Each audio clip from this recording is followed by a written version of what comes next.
మోదీ పుష్కర పాలన ఎట్లుంది?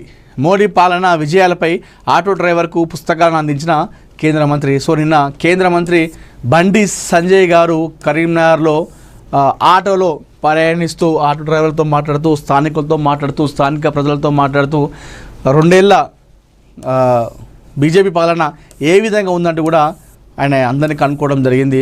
మీరు ఇక్కడ చూసుకోవచ్చు. నిన్న ఆటోలో ఎక్కి మొత్తం సందడి చేశారు కేంద్ర మంత్రి బండి సంజయ్ గారు.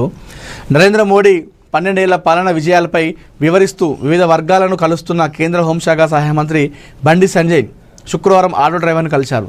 ఆటోలో ఎక్కి కాసేపు ప్రయాణించారు. స్వచ్ఛ పాఠశాల కార్యక్రమంలో భాగంగా ఉదయం హుస్నాబాద్ నియోజకవర్గం రేకొండ గ్రామానికి విచ్చేసిన బండి సంజయ్ తిరుగు ప్రయాణంలో రేకొండ ఆటో స్టాండ్ వద్ద ఆగారు. కరీంనగర్ వైపు వెళ్తున్న ఆటోలో ఎక్కారు.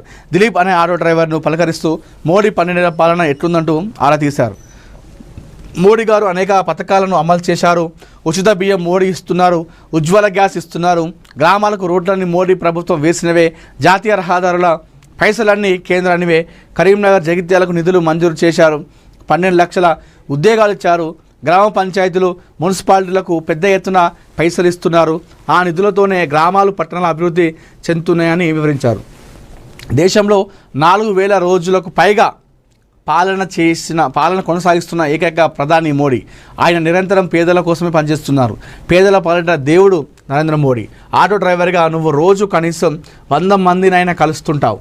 రాజకీయాలకు అతీతంగా మోడీ ఈ దేశానికి చేస్తున్న మంచి పనులను చెప్పాలి.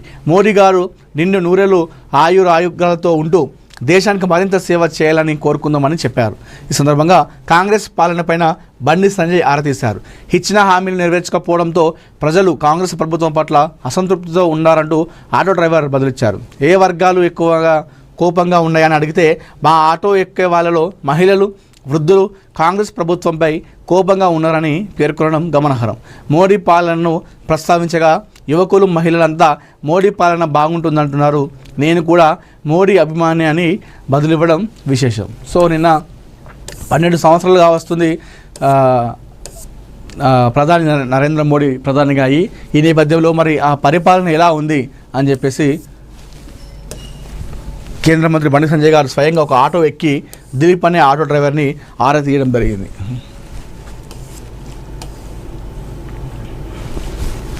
మహారాష్ట్రను ఒప్పించే వరకు కేబినెట్కు రానని కిషన్ రెడ్డి చెప్పలేరా? మీనాక్షిపై అసలు కేసే లేదు. ఆరో బీజేపీ కార్యకర్తల వ్యవహరించారు. కిమ్ లాగానే బీజేపీ నేతల ప్రవర్తన. బీజేపీ ప్రజాస్వామ్య వ్యతిరేకి, మహిళా వ్యతిరేకి. వివాదం నుండి బయటపడేందుకు బాపే దాడి. పవన్ ఎప్పుడైనా తెలంగాణ రావచ్చు. ఏపీలో జగన్ సభలకు పవన్ అనుమతి నిరాకరించడం లేదా? ఢిల్లీలో మీడియాతో సీఎం రేవంత్ రెడ్డి. నిన్న ఢిల్లీకి వెళ్ళినటువంటి రేవంత్ రెడ్డి అక్కడ మీడియాతో చిట్ చేశారు. 2 తెలుగు రాష్ట్రాలకు సంబంధించినటువంటి కొన్ని విషయాలపైన ఆయన ఆ చిట్ చాట్లో మాట్లాడడం జరిగింది. ఇందులో ఏదైతే మొన్న పవన్ కళ్యాణ్ ప్రస్తావన ఉందో దానిపైన కూడా ఆయన స్పందించారు. ఇప్పటి వరకు బీజేపీ ఓటు చోరీ మాత్రమే చేసిందని, ఇప్పుడు సీట్ చోరీ కూడా మొదలుపెట్టిందని సీఎం రేవంత్ రెడ్డి విమర్శించారు. కాంగ్రెస్ తెలంగాణ వ్యవహారాల ఇన్ఛార్జ్ మీనాక్షి నటరాజన్పై అసలు కేసే లేదన్న రేవంత్ రెడ్డి ఇందులో రిటర్నింగ్ అధికారి కమలం పార్టీ కార్యకర్తగా వ్యవహరించారని ఆరోపించారు. బీజేపీ ఇప్పటిదాకా గాడ్సేను ఆదర్శంగా తీసుకుందని అనుకున్నామని, అయితే ఇప్పుడు ఉత్తర కొరియా అధ్యక్షుడు కిమ్ను ఆదర్శంగా తీసుకుందంటూ సీఎం వ్యాఖ్యానించారు. కిమ్ లాగానే బీజేపీ నేతలు ప్రవర్తిస్తున్నారని విమర్శించారు.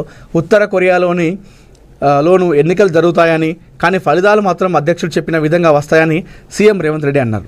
సంఖ్యాబలం లేకపోయినా మధ్యప్రదేశ్లో 3వ అభ్యర్థిని నిలబెట్టినప్పుడే బీజేపీ దుర్బుద్ధి బయటపడిందని రేవంత్ రెడ్డి విమర్శించారు. మధ్యప్రదేశ్లో బీజేపీకి నంబర్ లేకపోయినా పోటీలో ఎందుకు నిలుచున్నారో చెప్పాలని డిమాండ్ చేశారు. ఈ ఘటనతో అటు ప్రజాస్వామ్య వ్యతిరేకిగా, ఇటు మహిళా వ్యతిరేకిగా బీజేపీ నిలబడిందని ఆగ్రహం వ్యక్తం చేశారు.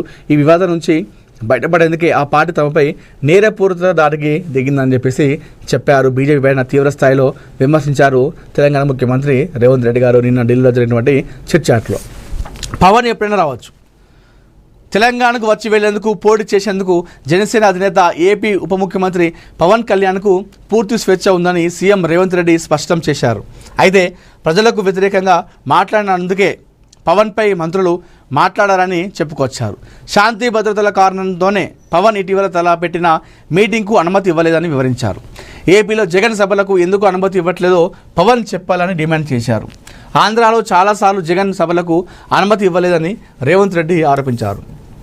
హిట్లర్ ఆదర్శమని ఎప్పుడు చెప్పలేదు.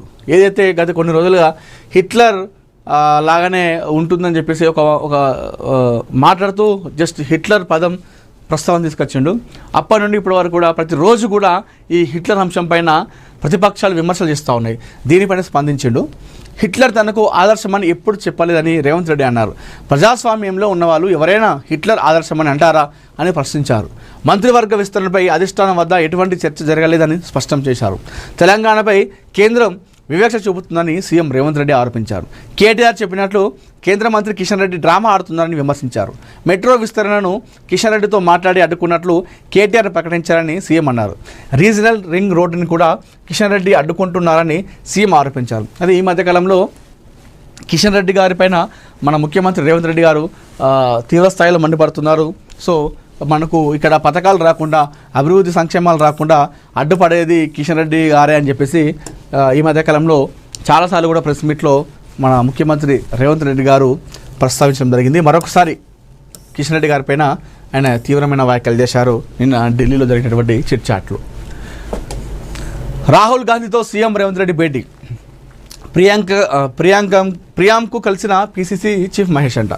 ఢిల్లీ పర్యటనలో ఉన్న సీఎం రేవంత్ రెడ్డి పార్టీ అధినేత రాహుల్ గాంధీ భేటీ అయ్యారు. రాష్ట్రంలో రాజకీయ పరిణామాలు, పలు కీలక అంశాలపై వీరి మధ్య చర్చ జరిగింది. మంత్రివర్గ విస్తరణపై చర్చ జరగలేదని సీఎం ఆ తర్వాత మీడియాతో చెప్పారు. మరోవైపు పీసీసీ చీఫ్ మహేష్ గౌడ్ కాంగ్రెస్ అగ్రనేత ఏఐసీసీ ఇన్ఛార్జ్ ప్రియాంక గాంధీతో భేటీ అయ్యారట. ఈ మధ్యకాలంలో చూస్తూ ఉన్నాం, ఇటు రాహుల్ గాంధీ గారితో ముఖ్యమంత్రి రేవంత్ రెడ్డి గారి భేటీ, దాంతోపాటుగా పీసీసీ చీఫ్ మహేష్ కుమార్ గౌడ్ గారితో కాంగ్రెస్ అగ్రనేత ఏఐసీసీ ఇన్ఛార్జ్ ప్రియాంక గాంధీ గారు భేటీ కావడము. దీనికి రాజకీయంగా మరి ఇలాంటి మార్పులు రాబోతున్నాయి. దేనిపైన ఇదంతా మీటింగు, మరి కేబినెట్ ప్రక్షాళన ఉండబోతుందా, మంత్రివర్గ విస్తరణ ఉండబోతుందా, మరి ఎవరెవరిని మంత్రులను మారుస్తారు అనే అంశాలపై కూడా ఖచ్చితంగా వాళ్ళు దీనిపైన మాట్లాడి ఉంటారు. ఈ నేపథ్యంలోనే ఈ భేటీ